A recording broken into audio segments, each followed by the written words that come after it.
Welcome to Waypoint Real Talk, where we discuss real estate and your home. Let's get started with your hosts, Aaron Shishilla and Austin Hines.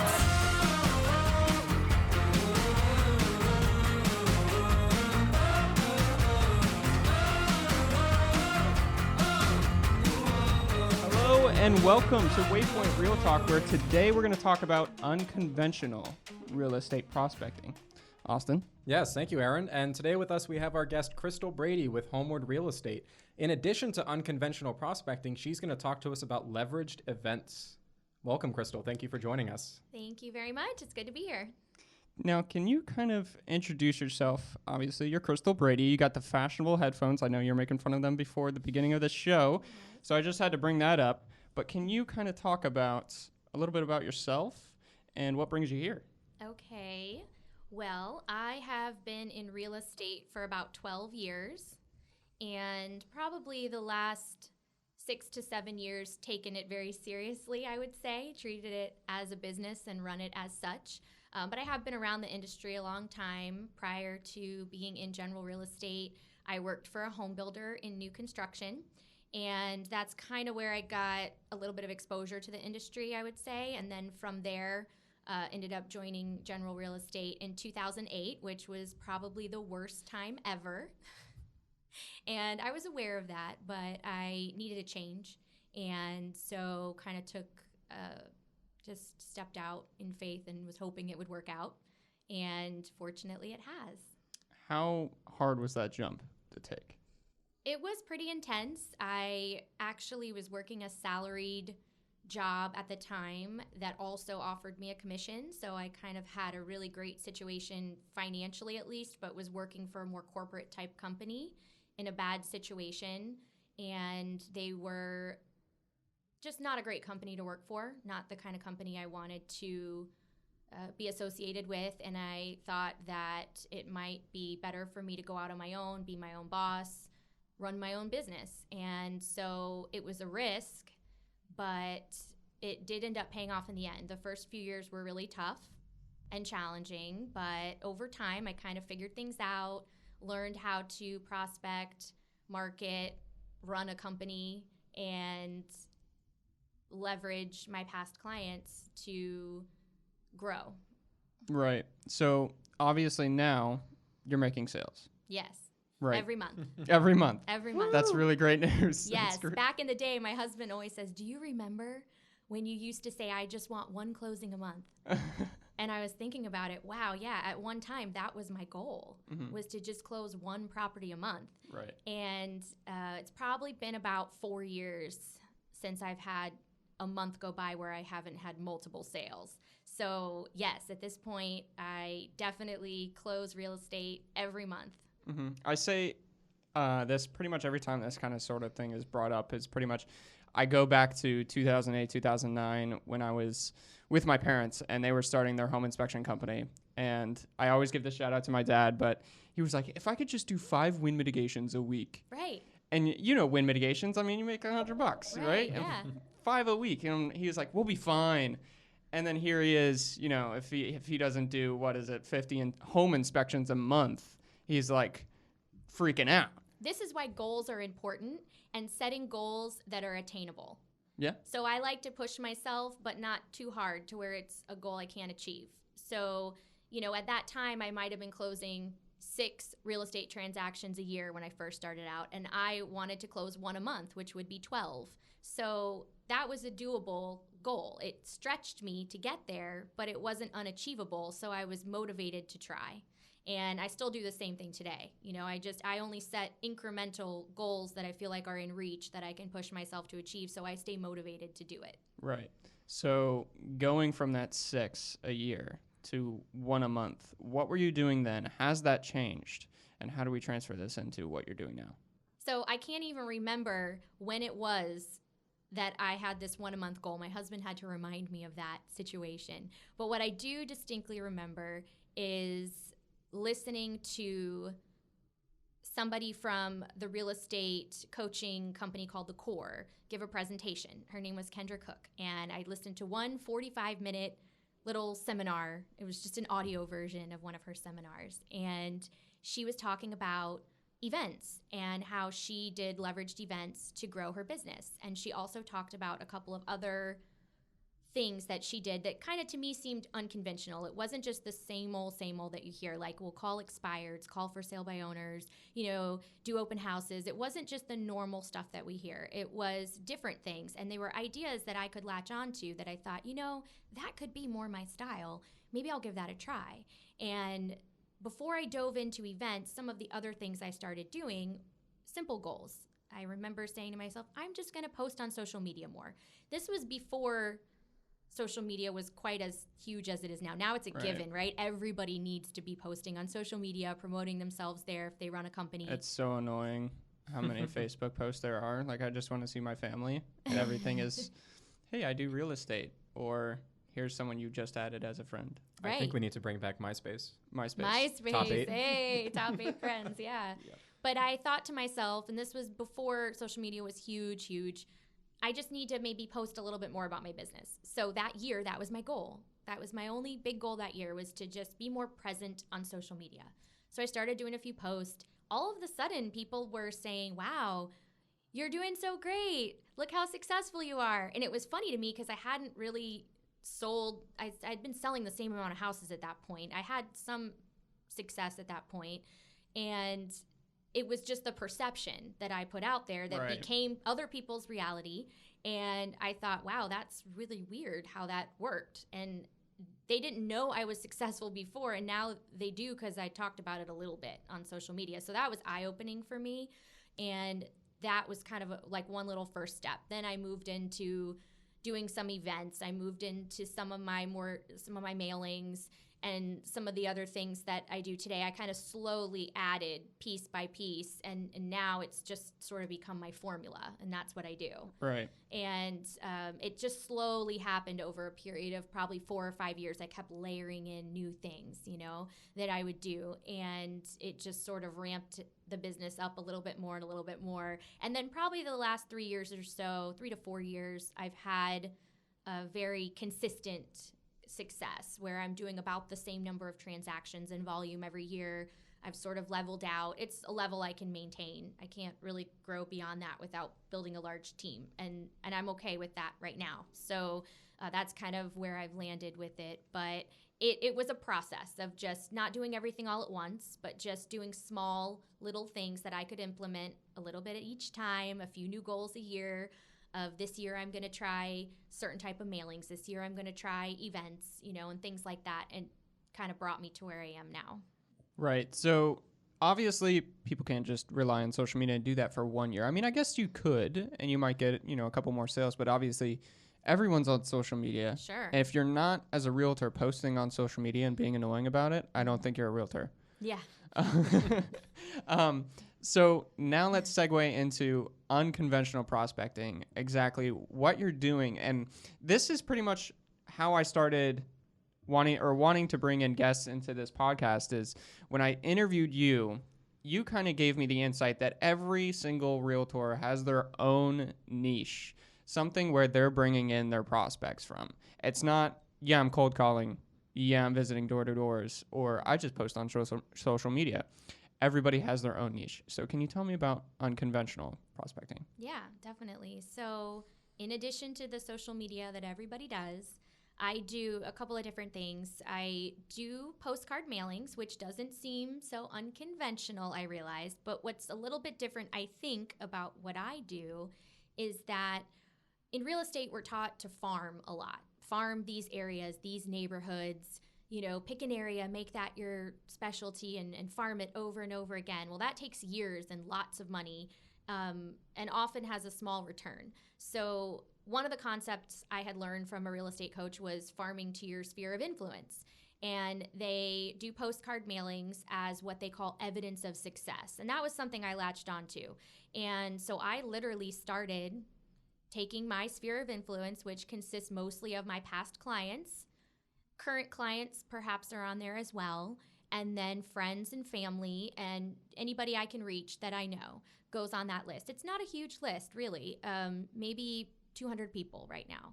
And I market to those 200. So every house I sell, every house I list, I'll do a just listed or a just sold postcard mailing, but instead of doing it to the 50 closest houses or a certain farm area of a bunch of people I don't know, it goes to my database, my mailing list, which is my sphere of influence. And the reason why is because even though I might have just sold you a house, obviously you don't need to buy one. You're going to get all my postcards. So if I sell 50 houses a year, 50 times, you're seeing that I sold something. And it might seem like overkill, but what has happened by me doing that is I'll get text messages. Look at all these houses you sold. They'll take pictures of my postcards they got in the mail. You're doing so great. Congratulations. Or, making jokes with me about, how many postcards they got and things like that. I've had people tag me on Facebook with pictures of my mailers and say things like great month or things like that. So it's just reminding them that I'm still a full-time real estate agent. I'm successful. I'm doing transactions regularly. And that way they're not going to forget who I am. They'll refer me to their friends and family, which is how I get a majority of my business at this point. So it's staying top of mind and showing you evidence of success. And showing the perception is what I'm hearing a lot. Yeah, So, which is an actual reality. I'm selling those houses. Right. Yeah. Yeah. Well, it's the perception. I guess maybe not Yes. perception isn't the exact word I'm looking for, but as you mentioned when you were on social media, you were giving the perception that you were maybe, let's say, some hot shot back then because you Right. were to the other people reading you, because maybe they weren't friends with a hot shot realtor, but they consistently saw you as doing sales, and hey, you're actually making quite a bit of money off of this. You're doing more sales every month now. I'm seeing you all the time on Yes. Facebook. True, yeah. And another thing that has come out of my postcard campaign that was kind of neat is I've realized it's another way to touch people and stay in touch with people. So I host a lot of events, which I know we're going to talk about, but with the postcards, it's going to your mailbox and you're getting it. Some of those people I might be inviting to my events or attempting to keep in touch with, and they're not reciprocating. And so I had a guy once I sold a house to. He was a first-time buyer. The transaction went perfectly. He was satisfied, wrote me great reviews online. I would invite him to events. I would attempt to keep in touch, keep that relationship going like I always do. And he never reciprocated. I never would hear back from him. We never talked. So 5 years after I sold him that house, we had never spoken, despite me attempting it, right? He called me up one day and said, well, I've been getting your postcards for the last 5 years and I'm ready to sell. So when can we list? That's awesome. I listed his house. I sold it a couple months later. So this whole time I thought I had lost him, but I hadn't. He just was a different personality type, wasn't interested in engaging in a personal way, let's say by maybe attending events or things like that. But he was keeping track of me. He was getting my postcards. I have no idea if he would have remembered who I was, still had me in his phone, even known how to get in touch with me had I not been sending those postcards. I'm sure he got one day, picked it up and went, well, her phone number's right there. I'm ready to sell. Let me give her a call. And it worked. So it's just another way, too, to keep in touch. Right. It's interesting that we're talking a lot about direct to mail because everyone has this kind of conception that, oh, it's so dead, like everything just goes in the junk. But I guess if you kind of make that personal connection with somebody and then it's just your face, it's still very personable. It's better than, I think, maybe an email because it's harder to do. Mm-hmm. And they talk about, I was spoken with some marketing guy from in Texas when I was at a conference, and he spoke about direct mail. And the number one direct mail that's actually opened is greeting cards. So everyone opens a greeting card because they kind of know the size of it, and especially if it's handwritten, they want to read it. Yeah. Yeah. So let's get into the events that you do. Okay. Okay, so we talked a little bit about the direct mails that you're doing and how that's working for you. Now, unconventional prospecting with these events, I know you have a couple on your schedule, especially with everything that's going on right now. I don't know if that's you're able to do that anymore. Yeah. Not right now. It's definitely put on pause for now. Mm-hmm. But I think we all know that as soon as this passes, we as a society are probably going to be ready to party. So I am looking forward to capitalizing on that, and I will be ready. Austin's yes was a little bit too excited for that. I saw a meme yesterday that said, it turns out my top 3 hobbies are restaurants, bars, and businesses that are non-essential. Yeah, exactly. Yeah. Yeah. I was planning my next event for May 2nd, which has now obviously been postponed. Oh, man. Yes. That's my birthday. Is it really? Yep. Oh, we were going to have a great party. We were. My girlfriend was going to come, and she was going to babysit me. So, yeah. Yeah, so I definitely host a series of events throughout the year, and I have kind of grown a regular following to these events. My clients sort of know what to expect now. I've been doing events about 4 years, and certain ones are the same every year and are at the same time of year. So my schedule is going to be really thrown off in 2020 because of everything that's going on right now, but that's okay. I've got to decide how I'm going to rework it. I'm just sort of waiting to see how it all shakes out before I start to reschedule things. But the regular events that I host every year are Casino Night, which is one of my clients' favorite events. So I actually have professional dealers and tables, blackjack, craps, roulette brought in, and a bartender, food, a photo booth, and it's a big party. So that's very popular. The other event that I do every year with regularity is Topgolf. I take about 45 to 55 of my clients to Topgolf, and I rent a big section. So last year I think I had 9 or 10 bays reserved on the top deck, and everybody came out. I get a big spread of food, and we do Topgolf for a few hours. That's funny that you mentioned this because, so last podcast we had Christopher Fry. Do you know Christopher? No. So what he does is he does a rebate. So if a client works with him, they get a rebate based on, I guess it's his commission. His commission, yeah. Yeah. And with him, like, that's really cool. And then with you, you have your own, which is you get invited to these exclusive events. Yeah, it's kind of interesting. I've had people follow me on Facebook that are relatives, like a mom or sister or cousin of some of my past clients. And it's because maybe they've expressed interest in purchasing, so they've went ahead and friended me on Facebook and are following me. And I've had them even comment and say, I need to hurry up and buy a house from you so I can get invited to all these parties.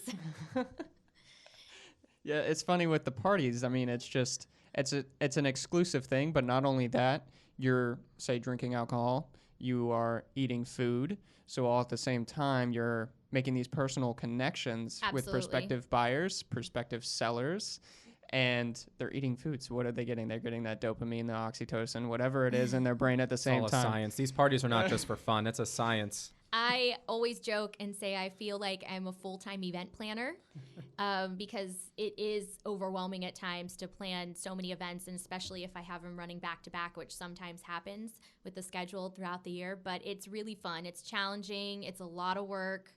But once I get in the moment and the event starts, it's really fun to connect with everybody and have a great time. And it has been interesting. My very first event that I ever did was a happy hour. So I thought I need to just start simple. I didn't really know what to do, so I kind of rented a space in a restaurant. They kind of gave me the bar area as reserved. I had appetizers, I had drinks, and I had gift card prizes. And I had never done anything like this before. I'd never invited my clients to anything. So I didn't know if they were all going to come, if nobody was going to come. I had a lot of fears and anxiety about it. But I had a really good turnout. And kind of almost as a joke, I didn't even know what I was doing. I made paper invitations to send them out so it would look kind of classy, and I don't even know what I was thinking. On the invitation, I literally said, hosted by Crystal Brady, Realtor, or I think I said your favorite Realtor. Yeah. And then I put somewhere on the invitation, bring a friend who needs a Realtor. And they did. They actually did. One of my clients came up and said, hey, great to see you. This is Kevin. He works with me and he needs to buy a house. And 2 months later, I sold Kevin a house just like that. Just like I wrote on the invitation, bring a friend, and they did. And somebody else brought a friend too. So I actually ended up getting 2 sales out of that first event from past clients that attended and brought coworkers that needed to buy a house. So then I realized, wow, this can really work. And so I started with each event sort of encouraging people to bring prospective buyers or sellers with them. And I would give them examples of what that looked like. Like, hey, start thinking about if you have any coworkers or friends or family members that might want to buy or sell in the next year. If you do, please bring them with you and introduce me. And after probably just 2 or 3 events of doing that, everyone became trained. I never had to say it again. I don't say it now. I don't promote anything about my business when I throw an event. I just say I'm having a party and I invite everybody, and they know the drill. They will tell me, I'm starting to ask around the office. I'm starting to figure out who I can bring to the party next week. I don't even have to say it anymore. Do you require them to bring a guest for their Absolutely not. No, but they are very trained at this point. That's the great thing about having a close personal relationship with your past clients is they start to understand your business needs, and you don't have to shamelessly self-promote anymore. They want to support you. They care about the growth of your business, and they want you to do well, and they know the deal. They know I'm having a party, and I'm spending a lot of money to entertain them, and I don't have to say anything about it. I don't have to promote myself at all anymore. I just invite them, they come, they bring people, they refer people. It's great. I don't see Crystal as like a full-time event planner. She just did it for like a year it's like, yeah, I'm gonna have like 8 events and this is gonna be the day, and then now she just parties. Yeah. That's all she does. Just calls up Topgolf. They already have the booth set aside. They're like, yeah, Crystal, Crystal, we got you. We got you, Crystal. Top golf is the easiest one that I do, I will say. It requires the least amount of planning. Yeah. I do it every November, usually the first Sunday in November, which is almost always the time change weekend, but we're gaining an hour of sleep. So that's helpful for people. And I do it on a Sunday afternoon, 2 to 5. People aren't usually very busy on Sunday afternoons. That's typically a day you're just kind of chilling, hanging out.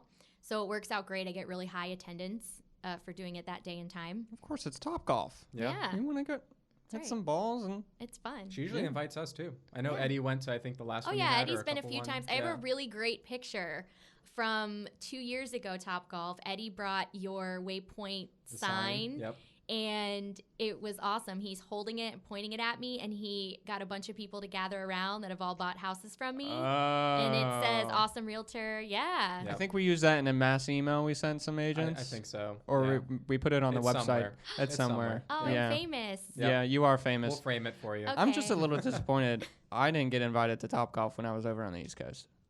So Okay. I think it's time to Just- move on to the No. next part of the podcast. I'm still not going to get invited. Yep. Okay. All right. We ready for the game? Okay. I thought an alarm was going to go off. No, there wasn't. I did a quiet alarm. You did a I quiet didn't want to alarm. interrupt Crystal as she was Silent talking. alarm. Well, I warned Crystal when we were coming up the elevator that okay. an alarm was going to go off. So I was kind of excited for that okay. because I was hoping she had forgotten about it. Keep talking about events. Okay. So basically, what I want to talk about after his game is new realtors obviously don't have the money, or maybe they do, to just spend. Oh!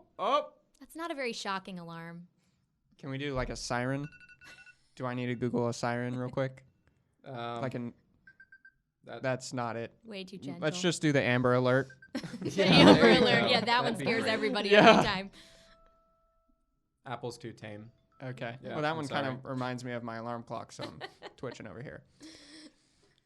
Yes, interruption time. So we're gonna play a game, Crystal. Can't wait. This is our first time doing a game. Oh, It's only our boy. second podcast, so we're gonna have some fun.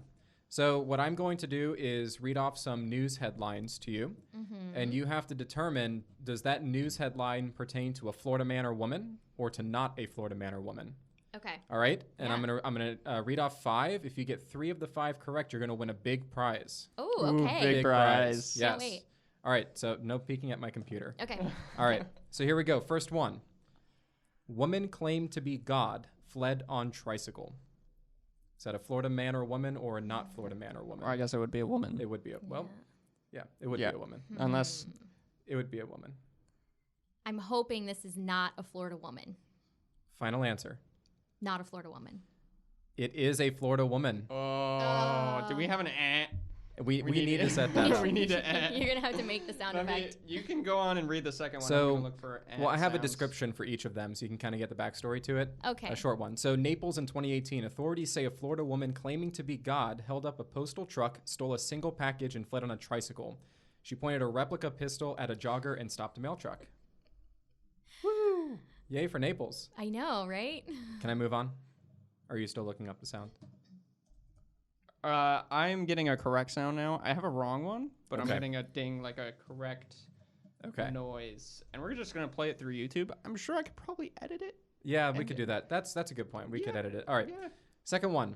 All right, so you got one wrong so far. All right. Can we get a marker? Do we have a marker?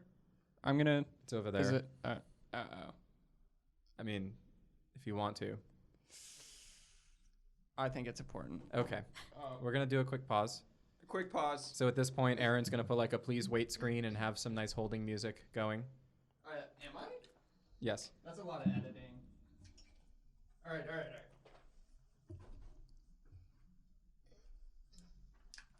Oh, yeah, okay. Wrong. They better not all be Florida man or woman. They're not all if you're Florida man or tricking woman. me. No. And I think you need to read me the whole description. No. Minus like Naples. I of disagree. course. No. All right. We good? I got to draw a 1. Okay. Under wrong. Great. All right, next one. Woman admits using county cash to buy dog tuxedo. Woman admits using county cash to buy a dog tuxedo. It's probably a Florida woman. It's an Arkansas woman. Ugh. Arkansas woman. I didn't There think you they were go. that sophisticated. In Tuxedos? 2017, a former assistant to an Arkansas County official pleaded guilty to fraudulent use of a credit card after she was accused of using public money to buy personal items, including a tuxedo for her pet pug. You're getting... That's too You wrong. got to get 3 right. Yeah, And then this we is we it. only have 5? Yep. Oh, man. So you I got to get know. this next You're one not right gonna get the stay big ahead. Okay, prize. all right. You got to get the big prize. You going to put another one up there? Yeah, I'm doing it. Okay. All right, next one. Woman calls 911 to get a beer. Woman calls 911 to get a beer. That could be so many states. Hmm. Got to get this one right to stay in the game. All right, I'm going to say it's a Florida woman. It is a Florida Thank woman. you. Yeah. In 2018, the St. Petersburg woman called 911 twice in 4 hours, saying she had a medical emergency. When emergency personnel arrived, they discovered she just wanted a beer. That's in our territory, too. St. It is. Pete. Wow. Yes, it's pretty sad. Did you hear about the St. Pete woman the other day? She was freaking out because of the whole coronavirus thing. She shot at the police officer. Yeah. That was on the news this morning. Oh. You didn't see Yeah. about that? No. Yeah. Yeah. That's Crazy St. stuff Pete happening. area. Yeah. Yeah. All right, moving on. Man faces charges after shooting at ghost. Man faces charges after shooting at ghost. You know, we don't have a lot of ghost activity in the South as much as in the North. You hear about it in real estate a lot. Ooh. Haunted places in the Northeast. That's very and things. true. That is That's very very true. true. So I feel like I'm going to say not a Florida man. It is a Connecticut man. Yes, Nice. see? Right, yes. My real estate knowledge actually helped me on There you that go. one. Yeah. A Connecticut man who told police he was a paranormal investigator faces several charges after firing shots in his house at what he told police may have been a ghost. All right, Crystal, this is the last one. Oh All my right. gosh, You you're have to 2 and get this 2 one right now. Pressure is on. Yes. Man arrested for burglary minutes after leaving jail. That sounds like a Florida man. It is a Florida man. Yes. Yeah, nice. Yeah. This happened in Port St. Lucie last year. A Florida man was rearrested within minutes after he was released from jail for burglarizing cars in the jail's parking lot. Oh my goodness. Crystal I redeemed won. myself. She won our big prize. Aaron, would you like to Yeah, present the big congratulations. prize to Crystal? Yes. Claps real quick around. Good job. Okay, so we do have the big prize. Okay. Are you super excited for this one? I am. This one is actually really going right now. It's really hot right now. Okay. Um, Is it toilet paper? No. Oh, No, okay. unfortunately not. I'm sorry. However, it is a half-used bottle of Germex that we Hey! may or may not have stolen. Yeah, That is just as good as toilet paper right now. Yeah, and I stole it. So Yeah, you can't actually take that with you. We have to put it back where we got it from. Well, But we no, do don't say that. have- You can take it. We do. I'm gonna have use some, by the way. 2 pens. Awesome. Those are WeWork pens. Those are WeWork 2 pens. pens. Those are my favorite pens, by the way. And the Purell. We I'm can just gonna like use squirt it some right right now, now. but then There we we have to go. give it back. It's There we got go. soothing gel in it. I just like to say that this is not a cheap podcast. Yeah. Yeah, we don't So just get the what is it? What's the Walmart brand? Equate. Great value. Yeah. Equate. Is that the Walmart brand? I thought it was called Equate. I don't That's know. some generic one. All right, so moving on. Yeah. Yeah, it was a fun game. Thank you for playing with us, Crystal. Absolutely. Congratulations. I was honestly thinking you were gonna get all those wrong. Thanks for your vote of confidence. Well, I mean, you got 2 wrong at the start. I feel like you would just, I don't know. I just feel like you would start off. I like had with faith a good, in you, Crystal. Thank you. Yeah. I didn't. We need to keep her business, Aaron. Be nice. Sorry. I did have faith in you. Okay. Yeah. Good. All right. So moving back on, we're going to get back on track here. We were talking about unconventional prospecting, how you're doing your events, and I want to segue into how we can apply unconventional prospecting to new agents. Okay. And then what we're also going to talk about at the end is buyers and sellers. But unconventional prospecting, obviously you're spending a lot of money on these events. I mean, Topgolf I feel like is really expensive. Maybe doing a poker night might be a cheap start if you're not getting professional blackjack people and all that kind of stuff. So thoughts on that? How can somebody or a new agent start with this unconventional way of prospecting? So there's a few different things I think that people can do. When I first started out, my events weren't very elaborate. They were definitely more conservative, I would say, and I've sort of ramped it up over the years as I've gotten more comfortable with my spending and, and all of that. But the first thing I would say that agents should do is solicit sponsors. So that's the first thing I did. With my very first happy hour, I was nervous. Like I said, I didn't know if 5 people would come, if 50 people would come, and how much that would cost. So the first thing I did is I went to a restaurant and just had a conversation with management and sort of tried to appeal to them to help me out a little bit. And they were really cool. And the manager said, normally we have these appetizer specials from 5 to 7. Your event's actually going to be longer than that. But you know what? I'll just give you all $5 appetizers. So they kind of helped me out. Just when I told them that I was a real estate agent and this was what I was doing, and I was a little nervous about the expenses and all of that. So there might be places that are willing to help you out a little bit. But beyond that, sponsorships are really critical and a great way for new agents that don't have a lot of capital to host events. So I went to you guys, my preferred one and only home inspectors, and I went to my best lender and the title company I do the most business with and the home warranty girl that I give lots of home warranty business to, and asked them if they would help me. And everybody said yes without hesitation, which was really awesome and a huge blessing for me. And I didn't put a dollar amount on it. I just said, is there something you can do? And I didn't really know what to expect, but everybody came forward with different amounts of money or different ways to contribute. And it actually covered almost my entire event. And I had very little out of pocket for my first one. Right. These were business partners like you guys that I've done lots of business with over the years.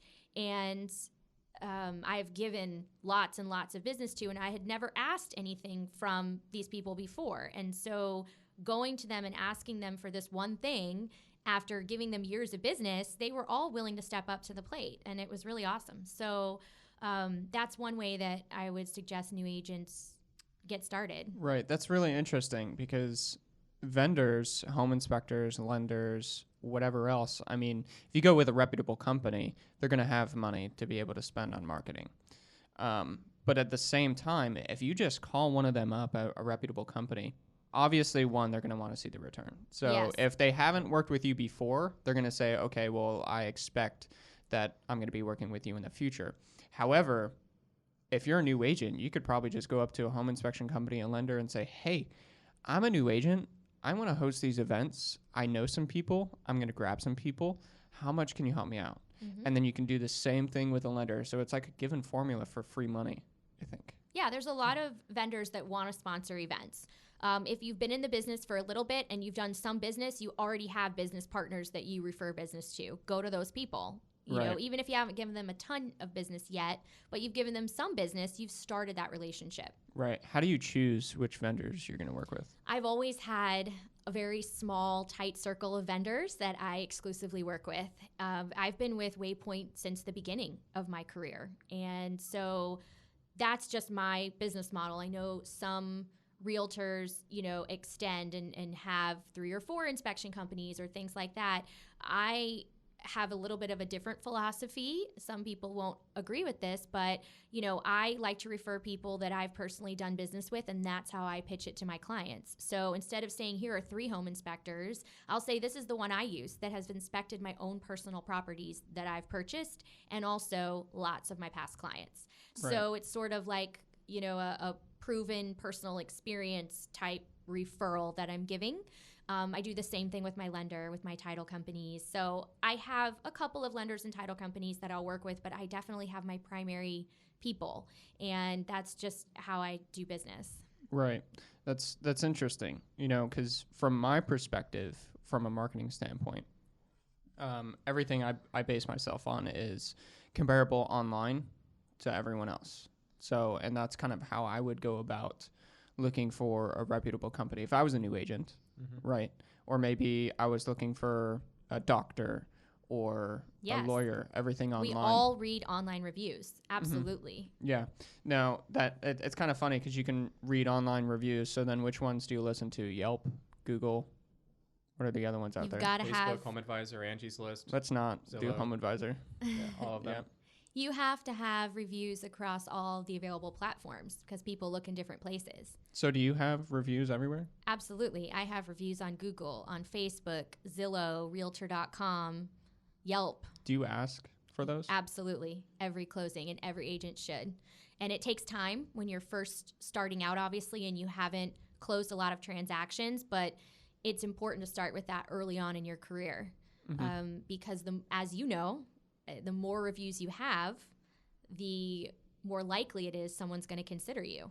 When they look on Zillow and they see that you have 100 reviews and somebody else only has 10, they're probably going to go with the person that has 100.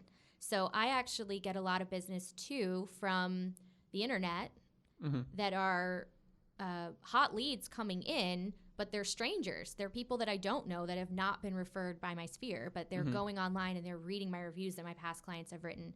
My past clients are awesome. They write novels about me. It's amazing. That's amazing. So I send all my review links out and I say, can you please write one review and just copy and paste that one review around to these different platforms, and I give them my list. And they do it. It's awesome. So new agents should definitely be doing that too. Right. Now, segueing into, obviously you do these events. Now, right now, given the current situations, we won't spend too much time on it. What are you doing differently right now? So it's I'm sort of still trying to figure that out. I will say I've been very preoccupied with homeschooling, as have a lot of other parents. But I think my first reaction and probably reactive move to all of this is to close my pending business. So March and April are very busy months for me. I already had a lot of people under contract before all of this started. So I have just been taking the steps to ensure that everybody that's under contract has a successful closing with the necessary accommodations that we now need to make. And then the other part of that is I've been trying to advertise as much as I can that real estate and our industry is essential and business as usual, because preserving the housing side of the economy is very important right now.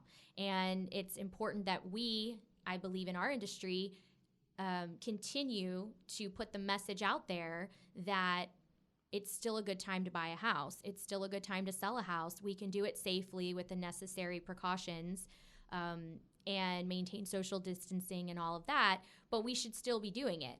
And we are still closing the people that are under contract. So I've been trying to do things virtually. I talked to someone the other day that wants to sell their house. And initially she said, well, maybe when all this is over. And I said, well, why don't we get started now? It's okay that you don't feel comfortable with me coming over. She's high risk. She's been self-quarantining for a while.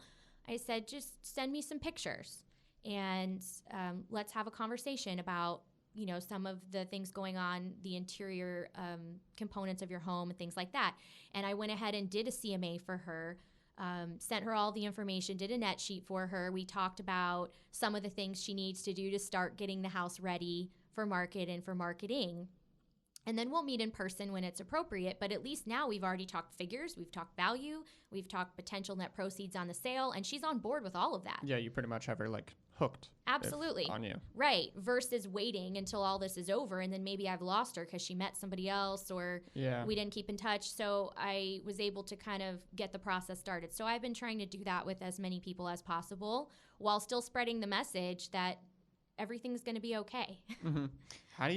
So if I was buying a house right now, right, or if I was doing the process, how do you tell someone or a buyer that, hey, it's going to be okay? Like, I know the financial situation, like you may get laid off, it may be another 30 days, whatever it is.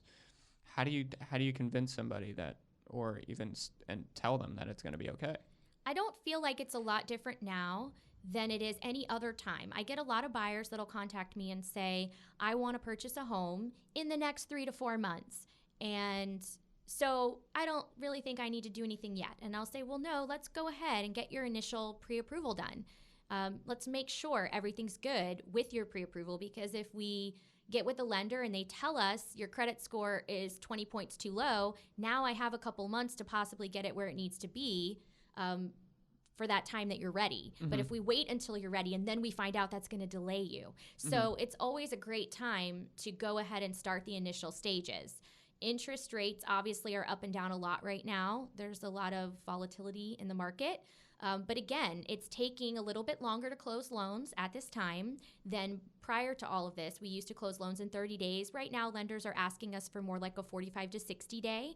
And that's actually a good thing with the way interest rates are. Let's go ahead and move forward. Even if you find a house you like, we don't have to lock your rate right now. We can go ahead and wait for one of those down days. It's up and down every day. So we can float your rate and still get you a great interest rate. Interest rates are historically low, even on the up days right now. Mm-hmm. Generations past have paid double digits for interest rates. There are people that used to pay 15 to 18% for interest rates on houses.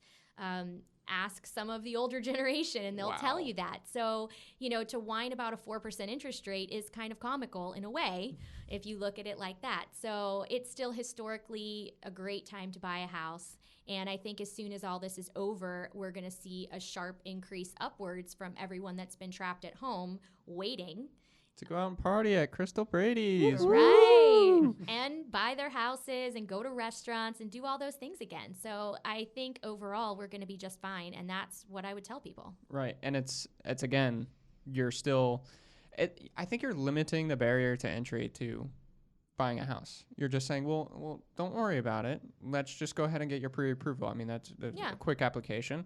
That's no big deal. You're not doing anything. That's right. I mean, you're taking what is a credit inquiry on your credit score, right? Yep. But as long as you don't have a bunch, that should be completely fine. And then from there, we can decide what our next steps are going to be. Absolutely.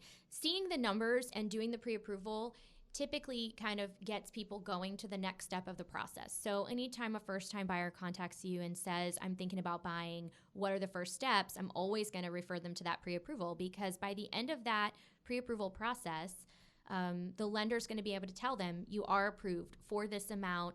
That's an estimated monthly payment of X dollars a month, and you need X dollars cash to close on this house. Mm-hmm. And if you have all those things and you feel comfortable with that number, now you have the knowledge and you feel comfortable taking the next step, which would obviously then be going to find the house. But without all of that information, people are unsure. Can I really afford it? I don't know. How much is it going to cost me? Well, now I just eliminated all of those questions. You feel good about all of those things. So let's move forward, with the next steps, which is obviously finding the house you want to buy.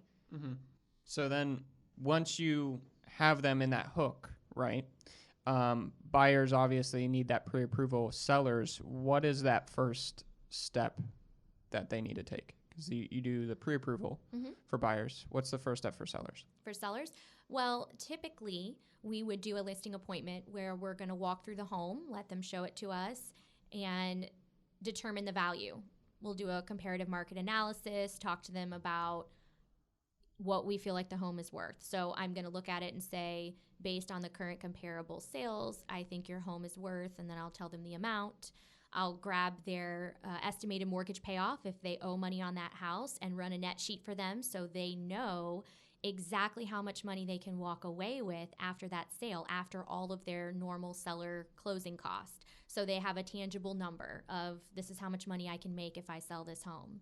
And then from there, if all of that sounds good, then we go ahead and sign paperwork and start marketing the property or preparing it to market, which would be usually like your first photography session, Right. Okay. listing photos and all that. Right. Austin, I don't know how we're doing on time here. So we are at 45 minutes. Wow. Yep.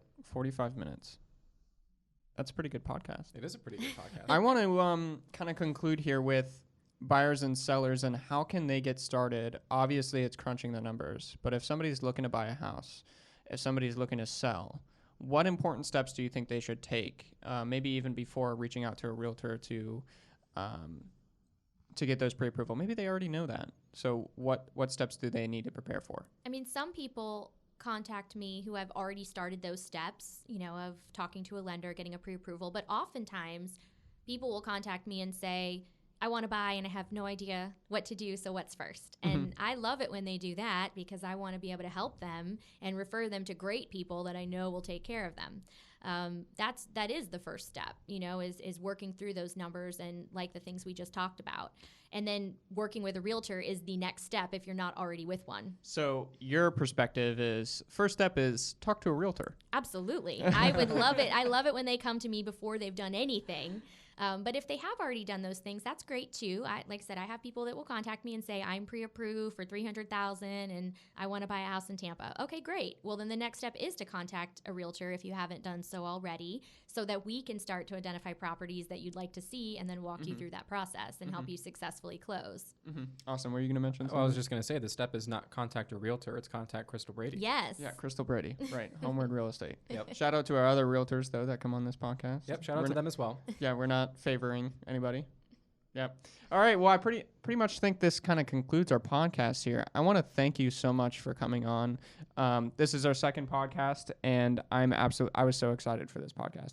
I was so excited for the Perel, the great brand, the soothing gel, and I was so excited to have you on with the stylish headphones as well as Austin's new game. And I think going forward here, we're going to have some more amazing content that we're going to be bringing everyone. But really awesome insight, incredible interview when I first met you, and incredible podcast and the insight that you're bringing to new agents, especially home buyers and sellers, and at a time like this. Thank you very much. So I think you're an absolute rock star, especially with everything that's going on and how you're handling the situation at home, homeschooling, and still carrying on this coming here. So thank you so much. Again, I was just going to say, Crystal, how can people find you? Oh, you can find me anywhere, Instagram, Facebook. I go under Tampa Bay Brady. So my website's tampabaybrady.com. On Facebook, my page is called Tampa Bay Brady. So yeah, you can find me there.